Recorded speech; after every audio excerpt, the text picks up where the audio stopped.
ಎಲ್ಲರಿಗೂ ನಮಸ್ಕಾರ.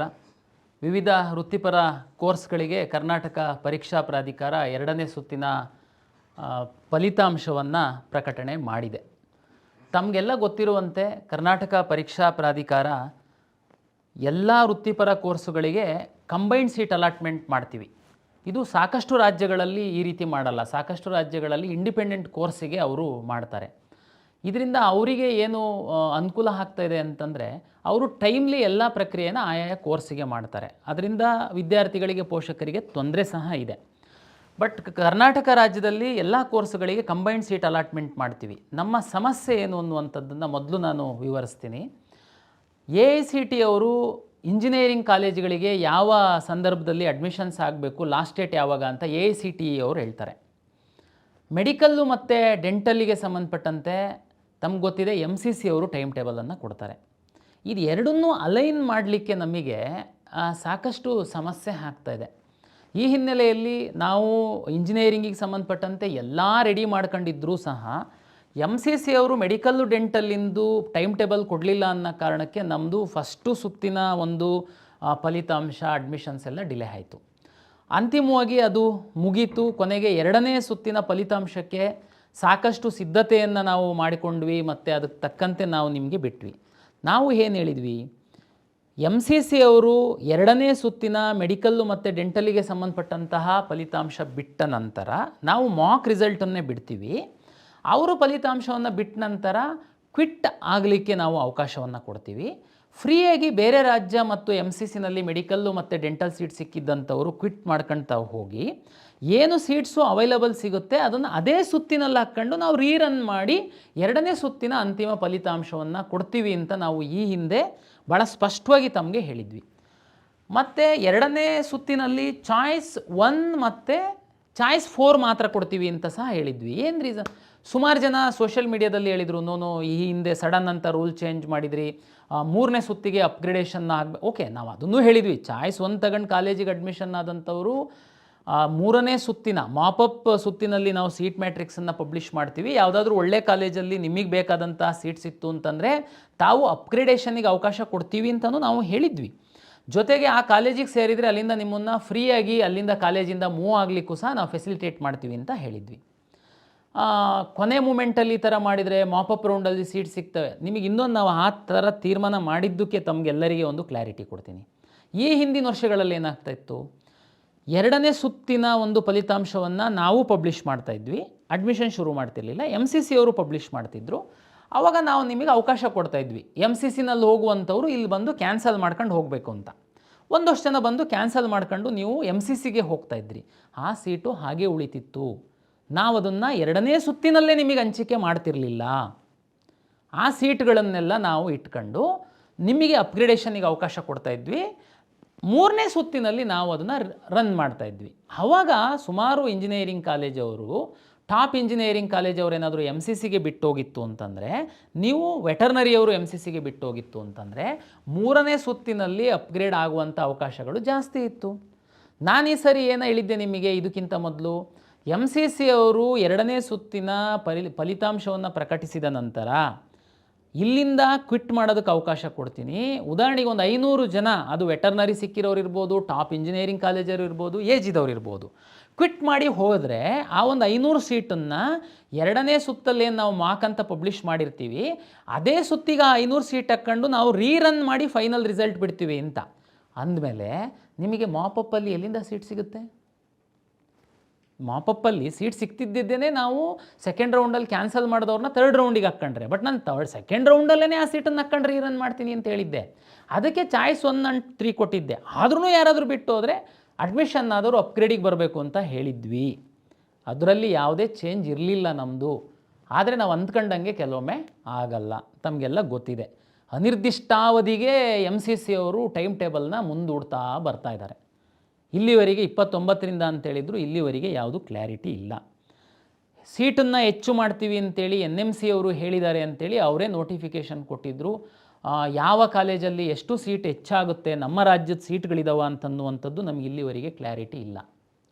ಆದರೆ ನಮ್ಮಲ್ಲಿ ಸುಮಾರು 74-75 ಸಾವಿರ ಸೀಟ್ಗಳ ಇಂಜಿನಿಯರಿಂಗ್ ಸೀಟ್ಗಳನ್ನ ನಾವು ಅಲಾಟ್ ಮಾಡ್ತೀವಿ. ತಮಗೆಲ್ಲ ಗೊತ್ತಿದೆ. AICTE ಅವರ ಪ್ರಕಾರ ಸೆಪ್ಟೆಂಬರ್ 15ನೇ ತಾರೀಕು ಟೆಕ್ನಿಕಲ್ ಕೋರ್ಸಸ್ಸಿಗೆ ಅಡ್ಮಿಷನ್ ಲಾಸ್ಟ್ ಡೇಟು. ಅರ್ಥ ಮಾಡ್ಕೊಳ್ಳಿ. ಇನ್ನೂ ಒಂದು ಹೇಳ್ತೀನಿ, ತಮಗೆಲ್ಲ ಗೊತ್ತಿದೆ, ಎಲ್ಲ ಖಾಸಗಿ ಕಾಲೇಜುಗಳಲ್ಲಿ ಸಹ 45% ಇಂಜಿನಿಯರಿಂಗ್ ಸೀಟ್ಗಳನ್ನು ಸರ್ಕಾರಕ್ಕೆ ಬಿಟ್ಟು ಕೊಡ್ತಾರೆ. ಆ 45% ಮತ್ತು ಲಿಂಗ್ವಿಸ್ಟಿಕ್ ಮೈನಾರಿಟಿ ಮತ್ತು ಯೂನಿವರ್ಸಿಟಿ ಕಾಲೇಜುಗಳಲ್ಲಿ 40% ಸೀಟುಗಳಿಗೆ ಸಹ ರಾಜ್ಯ ಸರ್ಕಾರದ ನಿಯಮದಂತೆ ರೋಸ್ಟರ್ ಆಧಾರದ ಮೇಲೆ ನಾವು ಸೀಟ್ ಹಂಚಿಕೆ ಮಾಡ್ತೀವಿ. ಸರ್ಕಾರ ನಿಗದಿಪಡಿಸುವಂತಹ ಶುಲ್ಕಕ್ಕೆ ನಾವು ಅಡ್ಮಿಷನ್ ಕೊಡಬೇಕು ಅವರು. ಇದು ಖಾಸಗಿ ಕಾಲೇಜುಗಳ ಮತ್ತು ಸರ್ಕಾರದ ಮಧ್ಯೆ ಆಗಿರುವಂತಹ ಒಂದು ಒಪ್ಪಂದ. ಆ ಒಪ್ಪಂದದಲ್ಲಿ ಇನ್ನೂ ಒಂದು ಹೇಳ್ಬಿಟ್ಟಿದ್ದಾರೆ, ಏನಂತಂದರೆ AICTE ಅವರು ಲಾಸ್ಟ್ ಡೇಟ್ ಯಾವಾಗ ಅಡ್ಮಿಷನಿಗೆ ಕೊಡ್ತಾರೆ ಅದರದ್ದು -10 ಡೇಸ್ವರೆಗೆ KE ಅವರು ಈ 45% ಮತ್ತು 40%ಗೆ ಎಷ್ಟು ರೌಂಡ್ ಬೇಕಾದ್ರೂ ನೀವು ಕೌನ್ಸಿಲಿಂಗ್ ಮಾಡಿ, ನಮ್ಮದು ಅಡ್ಡಿ ಇಲ್ಲ. -10 ಡೇಸು ಅಕಸ್ಮಾತ್ ನೀವು ತುಂಬೋದಕ್ಕಾಗಲಿಲ್ಲ ಅಂತಂದರೆ ಆ ಸೀಟ್ಗಳನ್ನು ನೀವು ಕಾಲೇಜಿಗೆ ಹಸ್ತಾಂತರ ಮಾಡಬೇಕು.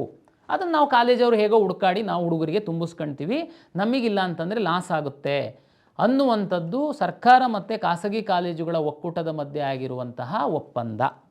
ಈಗ ಆ ಒಪ್ಪಂದದ ಪ್ರಕಾರ ನಮಗೆ ಸೆಪ್ಟೆಂಬರ್ 15ಕ್ಕೆ AICTE ಅವ್ರ ಲಾಸ್ಟ್ ಡೇಟ್ ಅಂತಂದರೆ 5ನೇ ತಾರೀಕು -10 ಡೇಸು. ಸೆಪ್ಟೆಂಬರ್ 5ಗೆ ಉಳಿಯುವಂಥ ಸೀಟ್ಗಳನ್ನ ಹ್ಯಾಂಡ್ ಓವರ್ ಮಾಡಿ ಅಂತ ಆಲ್ರೆಡಿ ಲೆಟ್ರ್ ಬರೆದುಬಿಟ್ಟಿದ್ದಾರೆ ನಮಗೆ ಅವರು. ನೋಡಿ, ನಮ್ಮ ಸಮಸ್ಯೆ ಈ ರೀತಿ ಇದೆ. ಎಷ್ಟು ಜನ ಈಗ ಜಸ್ಟ್ 27,000 ಅಷ್ಟೇ ಮಕ್ಕಳು ಅಡ್ಮಿಷನ್ ಆಗಿದ್ದೀರಾ, ಉಳಿದವರೆಲ್ಲ ವೆಯ್ಟ್ ಮಾಡ್ತಾಯಿದ್ದೀರಾ ಅಪ್ಗ್ರೇಡೇಷನ್ನು ಮತ್ತೊಂದು ಈ ರೌಂಡಿಗೆ ಬಂದಿದ್ದೀರಾ ನೀವು. ಹಾಗಾಗಿ ನಾನು MCC ಅವರ ಟೈಮ್ ಟೇಬಲ್ಲಿಗೆ ನಾನು ಈ ಎಲ್ಲ ರೌಂಡ್ಗಳನ್ನ ಅಲೈನ್ ಮಾಡಲಿಕ್ಕೆ ಹೋದರೆ ಪ್ರಾಕ್ಟಿಕಲ್ಲಾಗಿ ಈ ಥರದ್ದು ಸಮಸ್ಯೆಗಳಿದೆ.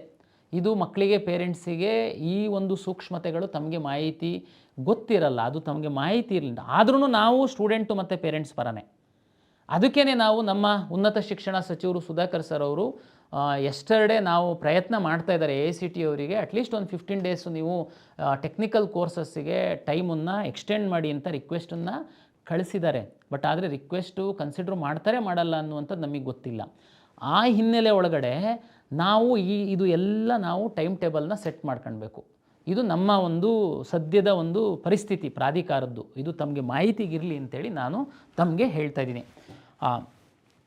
ಈಗ ಈ 2ನೇ ಸುತ್ತಿನ ಫಲಿತಾಂಶ ಪ್ರಕಟಣೆಯಾಗಿದೆ. ಭಾಳಷ್ಟು ವಿದ್ಯಾರ್ಥಿಗಳು ಭಾಳಷ್ಟು ಗೊಂದಲದಲ್ಲಿ ಇದ್ದೀರಾ. ಯಾಕೆ ಅಂತಂದರೆ ಮೆಡಿಕಲ್ ಸೀಟ್ ಜಾಸ್ತಿ ಆಗುತ್ತೆ, ಎಷ್ಟು ಜಾಸ್ತಿ ಆಗುತ್ತೆ ಏನು ಅಂತ ಗೊತ್ತಿಲ್ಲ. ಅದಕ್ಕೆ ನಾನು ನಿಮಗೆ ಕ್ಲಾರಿಟಿ ಕೊಡೋದಕ್ಕೆ ನಾನು ಇಚ್ಛೆ ಪಡ್ತೀನಿ. ಒಂದು, ತಮಗೆಲ್ಲ ಗೊತ್ತಿರುವಂತೆ ಮೆಡಿಕಲ್ಲು ಡೆಂಟಲ್ಲಿಗೆ ಸಂಬಂಧಪಟ್ಟಂತೆ ಈ ಹಿಂದೆ ನಾನು ಹೇಳ್ದಂತೆಯೇ ಮಾಕ್ ಆರ್ ಪ್ರಾವಿಷನಲ್ ರಿಸಲ್ಟನ್ನು ಪಬ್ಲಿಷ್ ಮಾಡಿದ್ದೀನಿ. ಡಿ ಕೆಟಗರೈಜೇಷನ್ ಎಲ್ಲದೂ ಮಾಡಿನೇ ಪಬ್ಲಿಷ್ ಮಾಡಿರುವಂಥದ್ದು. ನಿಮಗೆ ಈಗ ಏನು ಸೀಟ್ ಸಿಕ್ಕಿದೆ ಅದು 100% ನಿಮಗೆ ಖಾತ್ರಿನೇ, ನೋ ಡೌಟ್.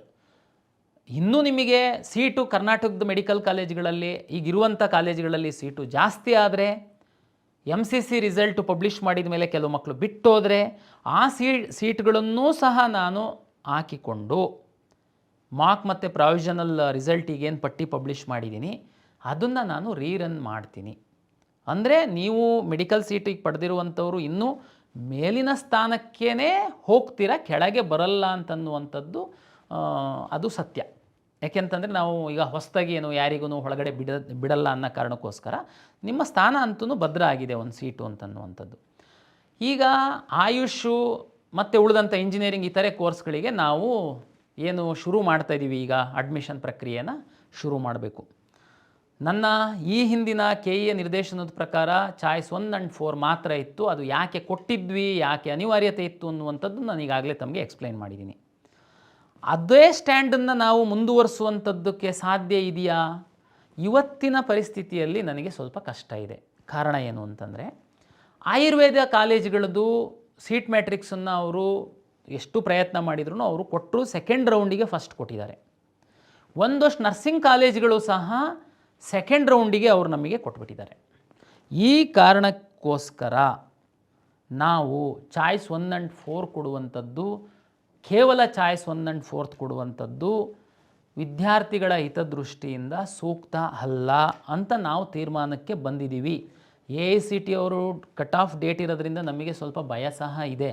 ಬಟ್ ಸ್ಟಿಲ್ ನಾವು ವಿದ್ಯಾರ್ಥಿಗಳ ದೃಷ್ಟಿಯಿಂದ ಚಾಯ್ಸ್ 1 and 4 ಮಾತ್ರ ಕೊಟ್ಟರೆ ನಿಮಗೆ ಸ್ವಲ್ಪ ತೊಂದರೆ ಆಗುತ್ತೆ ಅನ್ನುವಂತಹ ಕಾರಣಕ್ಕೆ 2ನೇ ಸುತ್ತಿನ ಫಲಿತಾಂಶದ ನಂತರ ಮೆಡಿಕಲ್ಲು ಡೆಂಟಲ್ಲು ಹೊರತುಪಡಿಸಿ ಉಳಿದ ಎಲ್ಲ ಕೋರ್ಸುಗಳಿಗೆ ಈ ಹಿಂದೆ ಇದ್ದಂತೆ ಚಾಯ್ಸ್ 1, 2, 3, 4 ನಾವು ಕೊಡ್ತಾಯಿದ್ದೀವಿ. ಹಾಗಾಗಿ ನೀವು ಏನು ಚಿಂತೆ ಮಾಡುವಂತಹ ಅಗತ್ಯ ಇಲ್ಲ. ಆದರೆ ಎಲ್ಲಿ ಜಾಗರೂಕರಾಗಿರಬೇಕು ಅಂತನ್ನುವಂಥದ್ದು ಪ್ರಾಧಿಕಾರದ ವತಿಯಿಂದ ಒಂದು ವಿನಂತಿ. ನಿಮಗೆ ಚಾಯ್ಸ್ 1, 2, 3, 4 ಅಂತನ್ನುವಂಥ ತಮಗೆಲ್ಲರಿಗೂ ಗೊತ್ತಿದೆ. ಆದರೆ ಈ ರೌಂಡಿನ ಚಾಯ್ಸ್ 1, 2, 3, 4 ಅಂತನ್ನುವಂಥ ಸೂಕ್ಷ್ಮವಾಗಿ ನಾನು ತಮಗೆ ಹೇಳಲಿಕ್ಕೆ ಇಚ್ಛೆಪಡ್ತೀನಿ. ಚಾಯ್ಸ್ 1 ತುಂಬ ಖುಷಿ ಇದೆ, ಯಾಕೆ ಡಿ ಕ್ಯಾಟಗರೈಸೇಷನ್ ಎಲ್ಲ ಆಗಿದೆ, ಕೆಲವರಿಗೆಲ್ಲ ಒಳ್ಳೆ ಸೀಟು ಸಿಕ್ಕಿರ್ಬೋದು, ನಿಮ್ಮ ಅದಕ್ಕಿಂತ ಹೈಯರ್ ಆಪ್ಷನ್ಸ್ ಇಲ್ಲದೇ ಇರ್ಬೋದು. ನಿಮ್ಮ ಒಂದು ಉದ್ದೇಶನೇ ಗುರಿನೇ ಒಂದು ಯಾವುದೋ ಕಾಲೇಜಲ್ಲಿ ಒಂದು ಸೀಟ್ ಪಡಿಬೇಕು ಅಂತಿತ್ತು, ಅದು ಈಗ ಸಿಕ್ಬಿಟ್ಟಿದೆ. ದಯಮಾಡಿ ತಾವು ಚಾಯ್ಸ್ 1 ಹಾಕಿ ಕಾಲೇಜ್ ಸೀಟ್ ಕನ್ಫರ್ಮೇಷನ್ ಚಾಯ್ಸ್ 1 ಹಾಕಿ ಹಣ ಕಟ್ಟಿ ಸೀಟ್ ಕನ್ಫರ್ಮೇಷನ್ ಸ್ಲಿಪ್ಪನ್ನು ಡೌನ್ಲೋಡ್ ಮಾಡ್ಕೊಳ್ಳಿ, ಕಾಲೇಜಿಗೆ ಹೋಗಿ ಅಡ್ಮಿಷನ್ ಆಗಿ. ಈಗ ಸಿಕ್ಕಿರುವಂಥದ್ದು ನನಗೆ ಖುಷಿ ಇದೆ, ಆದರೆ ನನ್ನ ಮೇಲಿನ ಇನ್ನೊಂದಷ್ಟು ಆಪ್ಷನ್ಗಳು ನನ್ನಲ್ಲಿದೆ. ಅವ್ರು ಯಾರಾದ್ರೂ ಬಿಟ್ಕೊಡ್ತು ಅಂತಂದರೆ ನಾನು ಆ ಕೋರ್ಸಿಗೆ ಹೋಗುವಂಥದ್ದಕ್ಕೆ ನಾನು ಇಚ್ಛೆ ಪಡ್ತೀನಿ ಅಂತ ಅನ್ನುವಂಥವರು ದಯಮಾಡಿ ಚಾಯ್ಸ್ 2 ಹಾಕಿ ಆ ಕೋರ್ಸು ಫೀಸು ಅಂದರೆ ಚಾಯ್ಸ್ 2 ಈಗ ಯಾವ ಸೀಟ್ ಸಿಕ್ಕಿದೆ ಅದರದ್ದು ಕೋರ್ಸ್ ಫೀಸ್ ಏನಿದೆ ಆ ಕೋರ್ಸ್ ಫೀಸನ್ನು ತಾವು ಕಟ್ಟಬೇಕಾಗುತ್ತೆ. ಚಾಯ್ಸ್ 2 ಹಾಕ್ತೀರಾ, ಕೋರ್ಸ್ ಫೀಸನ್ನು ಕಟ್ತೀರಾ. ಆದರೆ ನೀವು ಕಾಲೇಜಿಗೆ ಹೋಗಿ ಅಡ್ಮಿಷನ್ ಆಗುವಂಥದ್ದಿರಲ್ಲ, ತಾವು ವೆಯ್ಟ್ ಮಾಡ್ತೀರಾ. ಚಾಯ್ಸ್ 3 ಆ್ಯಕ್ಚುಲಿ ಚಾಯ್ಸ್ 3 2ನೇ ರೌಂಡಲ್ಲಿ ಕೊಡುವಂಥದ್ದು ಆ್ಯಕ್ಚುಲಿ ಹೇಳಬೇಕು ಅಂತಂದರೆ ಹಿಂದಿನ ವರ್ಷದ ನಮ್ಮ ಅನುಭವದ ಪ್ರಕಾರ ಸೂಕ್ತ ಅಲ್ಲ. ಕೆಲವರು ತಮಾಷೆಗೋಸ್ಕರ ಚಾಯ್ಸ್ 3 ಹಾಕಿ ಏನೂ ಅವ್ರದ್ದು ನಮ್ಮ ಹತ್ರ ಇರಲ್ಲ, ಲಾಸ್ಟ್ ಮೂಮೆಂಟಲ್ಲಿ ಅವರು ಈ ಕಡೆ ರೆಸ್ಪಾಂಡ್ ಮಾಡದೇ ಇಲ್ಲದೆ ಕಾಲೇಜಿಗೆ ಸೀಟ್ ಬಿಟ್ಟುಕೊಟ್ಟಂಥ ಉದಾಹರಣೆಗಳಿದ್ದಾವೆ. ಆದರೂ ಸಹ ನಾವು ಯಾರೋ ಕೆಲವರು ಮಾಡಿರುವಂಥದ್ದಕ್ಕೆ ಎಲ್ಲ ವಿದ್ಯಾರ್ಥಿಗಳಿಗೆ ನಾವು ಒಂದೇ ಸಮಾನವಾಗಿ ನೋಡುವಂಥದ್ದು ಸೂಕ್ತ ಅಲ್ಲ ಅಂತ ಅಂದ್ಕೊಂಡು ಚಾಯ್ಸ್ 3 ಸಹ ಕೊಡ್ತಾಯಿದ್ದೀವಿ.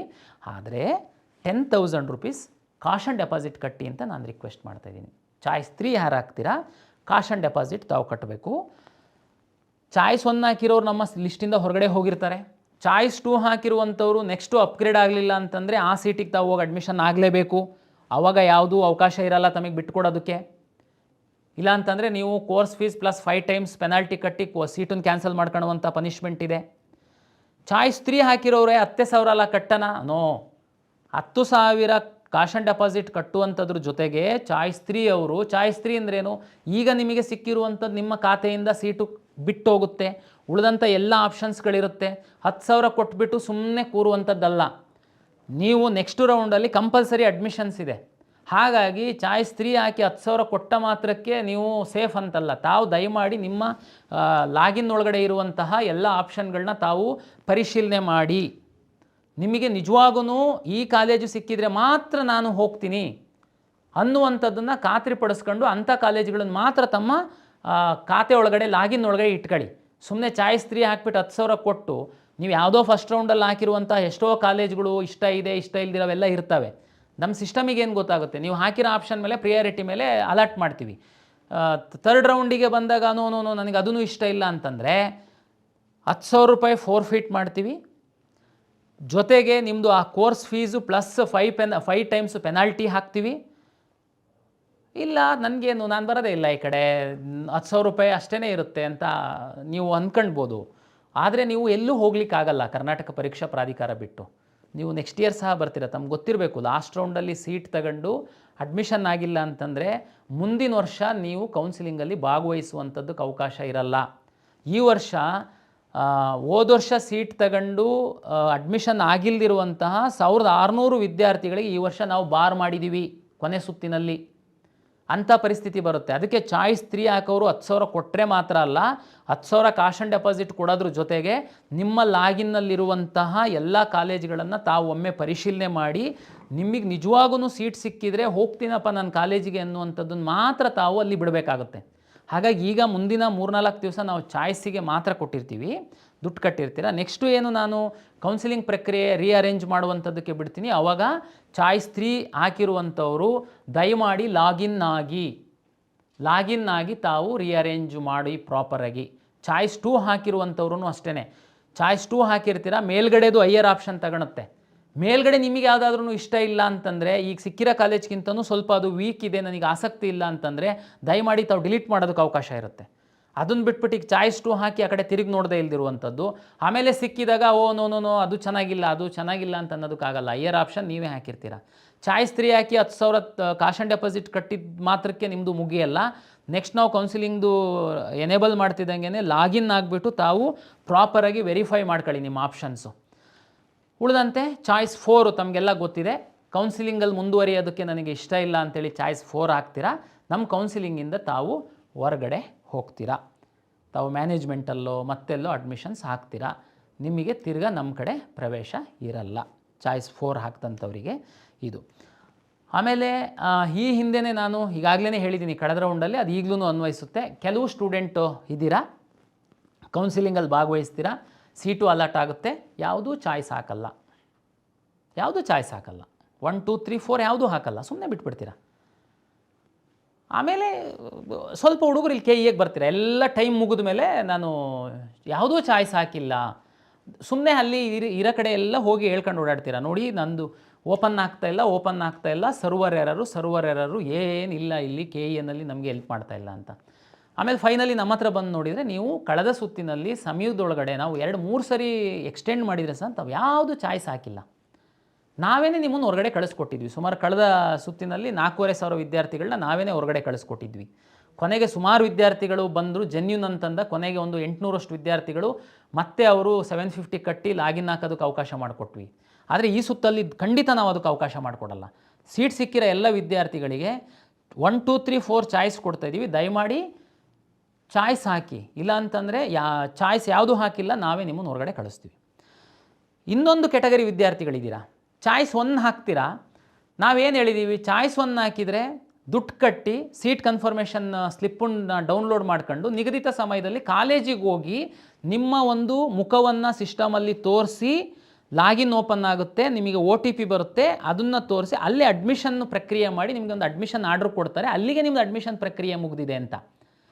ಕೆಲವು ವಿದ್ಯಾರ್ಥಿಗಳು ಚಾಯ್ಸ್ 1 ಹಾಕಿದ್ದೀರಾ, ದುಡ್ಡು ಕಟ್ಟಿಲ್ಲ, ದುಡ್ಡು ಕಟ್ಟಿದ್ದೀರಾ, ಸೀಟ್ ಕನ್ಫರ್ಮೇಷನ್ ಸ್ಲಿಪ್ ಡೌನ್ಲೋಡ್ ಮಾಡ್ಕೊಂಡಿಲ್ಲ, ಸೀಟ್ ಕನ್ಫರ್ಮೇಷನ್ ಸ್ಲಿಪ್ ಡೌನ್ಲೋಡ್ ಮಾಡ್ಕೊಂಡಿದ್ದೀರಾ, ಕಾಲೇಜಿಗೆ ಹೋಗಿಲ್ಲ. ಎಂತ ಮಾಡೋದು ನಾನು ಇಂಥವರಿಗೆ? ಇಷ್ಟು ಎಲ್ಲ ನಾವು ಎಜುಕೇಟ್ ಮಾಡಿದ್ದೀವಿ. ಸಾಕಷ್ಟು ಯೂಟ್ಯೂಬ್ ಚಾನಲ್ ಅವರು ಎಜುಕೇಟ್ ಮಾಡ್ತಾ ಇದ್ದಾರೆ. ಏನು ನೀವು ಚಾಯ್ಸ್ 1 ಹಾಕೋ ತನಕ ನಿಮಗೆ ಬುದ್ಧಿ ಇದೆ ಅಂತಂದರೆ ಅದ್ರ ಮುಂದಿಂದು ಹೋಗಬೇಕು ಅನ್ನುವಂಥ ಸಹ ನಿಮಗೆ ಜ್ಞಾನ ಇದೆ. ಆದರೆ ಯಾಕೆ ನೀವು ಈ ರೀತಿ ಮಾಡ್ತಾಯಿದ್ದೀರಾ ನನಗೆ ಅರ್ಥ ಆಗ್ತಾಯಿಲ್ಲ. ಅದಕ್ಕೆ ಈ ಸರಿ ಮತ್ತೆ ಎಚ್ಚರಿಸ್ತಾ ಇದ್ದೀನಿ. ಮೊನ್ನೆ ಸುಮಾರು ವಿದ್ಯಾರ್ಥಿಗಳು ಈ ಥರ ಬಂದವರಿಗೆ ಕೊನೆ ಮೂಮೆಂಟಲ್ಲಿ ನಾನು ಕೆಲವೊಮ್ಮೆ ಅವಕಾಶ ಮಾಡಿ ಕೊಟ್ಟೆ. ಈ ಸಾರಿ ಮಾತ್ರ ಚಾಯ್ಸು 1 ಹಾಕಿ ನೀವು ಸೀಟ್ ಕನ್ಫರ್ಮೇಷನ್ ಸ್ಲಿಪ್ಪನ್ನು ತಗೊಂಡು ಕಾಲೇಜಿಗೆ ಹೋಗಿ ಅಡ್ಮಿಷನ್ ಆಗಿಲ್ಲ ಅಂತಂದರೆ ನಿಮ್ಮನ್ನು ನಮ್ಮ ಕೌನ್ಸಿಲಿಂಗಿಂದ ಹೊರಗಡೆ ಹಾಕ್ತೀನಿ. ಇಲ್ಲಾಂದ್ರೆ ನೀವು ಚಾಯ್ಸ್ 1 ಹಾಕೋಕ್ಕೆ ಹಾಕೋದ್ರಿ. 2 3 4 ಆಪ್ಷನ್ಸ್ ಇತ್ತಲ್ಲ, ಹಾಕ್ಬೋದಾಗಿತ್ತು. ಚಾಯ್ಸ್ 1 ಹಾಕಿ ಇಲ್ಲ ನಾವು ಚಾಯ್ಸ್ 1 ಹಾಕಿ ದುಡ್ಡು ಕಟ್ಟಿದ್ದೀವಿ ಸರ್, ನಮ್ಮನ್ನು ಹೊರಗಡೆ ಹಾಕಿದ್ರೆ ಹೆಂಗೆ? ಫೋರ್ಫಿಟ್ ಮಾಡ್ಕೊಳ್ತೀನಿ ಆ ದುಡ್ಡನ್ನು, ಸಿಸ್ಟಮಿಂದ ಹೊರಗಡೆ ಹಾಕ್ತೀನಿ. ನಿಮಗೆ ಲಾಸ್ಟು ಕೌನ್ಸಿಲಿಂಗಲ್ಲಿ 2 ದಿನ 3 ದಿನ ಎಕ್ಸ್ಟೆಂಡ್ ಮಾಡಿದರೆ ಸಹ ನೀವು ಚಾಯ್ಸ್ 1 ಹಾಕಿ ದುಡ್ಡು ಕಟ್ಟಿ ಕಾಲೇಜಿಗೆ ಹೋಗಲ್ಲ ಅಂತಂದರೆ ಏನು ತೋರಿಸುತ್ತೆ ಇದು? ಮತ್ತೆ ಹೇಳಿದ್ದೀವಿ 10 ಸಾರಿ ವಿಚಾರ ಮಾಡಿ ಹಾಕಿ, ಓದಿ 1 2 3 4 ಅಂತಂದ್ರೆ ಏನು ಅಂತ. ಈ ಸರಿ ಯಾರು ನಮ್ಮ ನೋಡಿದಿರ ತಮ್ಗೆ ಗೊತ್ತಾಗುತ್ತೆ. ಚಾಯ್ಸ್ 1 ಕ್ಲಿಕ್ ಮಾಡುವಾಗ ಒಮ್ಮಿಗೆ ಲಾಕ್ ಆಗಲ್ಲ, ಅದು ಸಾಕಷ್ಟು ಇನ್ಸ್ಟ್ರಕ್ಷನ್ಸ್ ಬರುತ್ತೆ. ತಾವು ಅಗ್ರಿ ಬಟನ್ ನಮಗಬೇಕು, ಆಮೇಲೆ ಅಂದರೆ ಸುಮ್ಮನೆ ಫ್ರೀಸ್ ಆಗಿಬಿಟ್ಟು ಮಿಸ್ ಆಗಬಾರ್ದು ಅಂತ. ಇಷ್ಟು ಎಲ್ಲ ನಾವು ಅವಕಾಶ ಮಾಡಿ ಕೊಟ್ಟು ಸಹ ನೀವು ಈ ಥರ ಮಾಡ್ತು ಅಂತಂದರೆ ಅದಕ್ಕೆ ನಾವು ಲಕ್ಷಾಂತರ ವಿದ್ಯಾರ್ಥಿಗಳು ಆನ್ಲೈನಲ್ಲಿ ಕೌನ್ಸಿಲಿಂಗಲ್ಲಿ ಭಾಗವಹಿಸ್ತಿರ್ತಾರೆ. ಒಬ್ಬರು ಇಬ್ಬರು ವಿದ್ಯಾರ್ಥಿಗಳ ಮನಸ್ಸಲ್ಲೇನಿದೆ ಅಂತನ್ನುವಂಥದ್ದು ನಾನು ತಿಳ್ಕೊಳ್ಳಿಕ್ಕೆ ಆಗಲ್ಲ. ಹಾಗಾಗಿ ನಮ್ಮ ಇನ್ಸ್ಟ್ರಕ್ಷನ್ಸನ್ನು ಓದಿ ಆ ರೀತಿ ತಾವು ಫಾಲೋ ಮಾಡಬೇಕು ಅಂತನ್ನುವಂಥದ್ದು ಎಲ್ಲ ವಿದ್ಯಾರ್ಥಿಗಳು ಮತ್ತು ಪೋಷಕರಿಗೆ ನಾನು ವಿನಂತಿಯನ್ನು ಮಾಡ್ಕೊಳ್ತೀನಿ. ಹಾಗಾಗಿ ಚಾಯ್ಸೇ ಹಾಕಿಲ್ಲ, ಹೊರಗಡೆ ಹಾಕ್ತೀನಿ. ಚಾಯ್ಸು 2 ಹಾಕಿ ಕೋರ್ಸ್ ಫೀಸ್ ಕಟ್ಟಲ್ಲ, ಹೊರಗಡೆ ಹಾಕ್ತೀನಿ. ಚಾಯ್ಸ್ 3 ಹಾಕಿ 10,000 ಕಾಶ್ ಆನ್ ಡೆಪಾಸಿಟ್ ಕಟ್ಟಲ್ಲ, ಹೊರಗಡೆ ಹಾಕ್ತೀನಿ. ಚಾಯ್ಸ್ 1 ಹಾಕಿ ದುಡ್ಡು ಕಟ್ಟಿ ಕಾಲೇಜಿಗೆ ಹೋಗಿ ಅಡ್ಮಿಷನ್ ಆಗಲ್ಲ ಅಂಥವ್ರನ್ನ ಸಹ ನಾನು ಸಿಸ್ಟಮಿಂದ ಹೊರಗಡೆ ಹಾಕ್ತೀನಿ. ದಯಮಾಡಿ ಇದನ್ನು ವಿಚಾರ ಮಾಡಿ ತಾವು ಚಾಯ್ಸ್ಗಳನ್ನ ಹಾಕಿ. ಚಾಯ್ಸು 4 ಹಾಕಿರ್ತೀರ. ಲಾಸ್ಟ್ ಟೈಮು ತಮಗೆ ಗೊತ್ತಿದೆ 3 ಮತ್ತು 4ಗೆ ಸ್ವಲ್ಪ ಫ್ಲೆಕ್ಸಿಬಲ್ ಕೊಟ್ಟಿದ್ವಿ ನಾವು. 3 ಮತ್ತು 4 ಚಾಯ್ಸನ್ನು ಹಾಕಿದ್ದಂಥವರು ನಮ್ಮ ಲಾಸ್ಟ್ ಡೇಟ್ ತನಕ ತಾವು ಅದನ್ನು ಇಂಟರ್ಚೇಂಜ್ ಮಾಡ್ಕೊಳ್ಬೋದಾಗಿತ್ತು, ಅಥವಾ ಮತ್ತೆ ಮನಸ್ಸು ಬದಲಾಯಿಸಿ ತಾವು ಚಾಯ್ಸ್ 1 ಕಾಲೇಜಿಗೆ ಹೋಗ್ಬೋದಾಗಿತ್ತು. ಈ ಸಾರಿ 4ಗೆ ಮಾತ್ರ ಅವಕಾಶ ಕೊಡ್ತಾಯಿದ್ದೀನಿ. ಯಾಕೆಂದರೆ 1 2 3 ಮೂರಕ್ಕೂ ತಾವು ಹಣ ಕಟ್ಟಬೇಕಾಗಿರೋದ್ರಿಂದ ಅದನ್ನು ನಾನು ಮತ್ತೆ ಉಲ್ಟಾ ಸೀದಾ ಮಾಡೋದಕ್ಕೆ ಪ್ರಾಕ್ಟಿಕಲಿ ನಮಗೆ ಕಷ್ಟ. ಅದು ಆ ಕಾರಣಕ್ಕೋಸ್ಕರ ಯಾರಾದ್ರೂ 4 ಹಾಕಿ ತಾವು ಹೊರಗಡೆ ಹೋಗಿದ್ದಂಥವ್ರು ಮತ್ತೆ ಇಲ್ಲ ನಾನು ಅದೇ ಕಾಲೇಜಿಗೆ ಹೋಗಿ ಸೇರ್ತೀನಿ ಅಂತಂದರೆ ಲಾಸ್ಟ್ ಡೇಟ್ ಒಳಗಡೆ ತಾವು ಮತ್ತೆ ಲಾಗಿನ್ ಆಗಿಬಿಟ್ಟು ಚಾಯ್ಸ್ 1 ಹಾಕಿ ಏನು ಫಾರ್ಮಾಲಿಟೀಸ್ ಇದೆ ಮುಗಿಸಿ ಕಾಲೇಜಿಗೆ ಹೋಗುವಂಥ ಒಂದು ಫ್ಲೆಕ್ಸಿಬಿಲಿಟಿನ ನಾನು ಅವಕಾಶವನ್ನು ಮಾಡಿಕೊಟ್ಟಿದ್ದೀನಿ. ತಮಗೆ ಬಹುತೇಕ ಏನು ಗೊಂದಲ ಇಲ್ಲ ಅಂಥೇಳಿ ನಾನು ಭಾವಿಸ್ತೀನಿ. ಸಮಯ ತುಂಬ ಕಡಿಮೆ ಇದೆ. AICTE ಅವರು ನಮಗೇನಾದ್ರೂ ಟೈಮ್ ಎಕ್ಸ್ಟೆಂಡ್ ಮಾಡಲಿಲ್ಲ ಟೆಕ್ನಿಕಲ್ ಕೋರ್ಸಸ್ಸಿಗೆ ಅಂತಂದರೆ ನಮಗೆ ತುಂಬ ಕಡಿಮೆ ಸಮಯ ಇದೆ. ಹಾಗಾಗಿ ದಯಮಾಡಿ ನಾನು ಟೈಮ್ ಟೇಬಲ್ ಏನು ಕೊಡ್ತೀನಿ ಆ ಟೈಮ್ ಟೇಬಲ್ಲಿಗೇ ತಾವು ಸ್ಟಿಕನ್ನಾಗಿ ದಯಮಾಡಿ ಆ ಟೈಮ್ ಟೇಬಲ್ ಒಳಗಡೆ ತಾವು ಎಲ್ಲ ಪ್ರಕ್ರಿಯೆಯನ್ನು ಮಾಡ್ತೀರಾ ಅಂಥೇಳಿ ನಾನು ಭಾವಿಸಿದ್ದೀನಿ.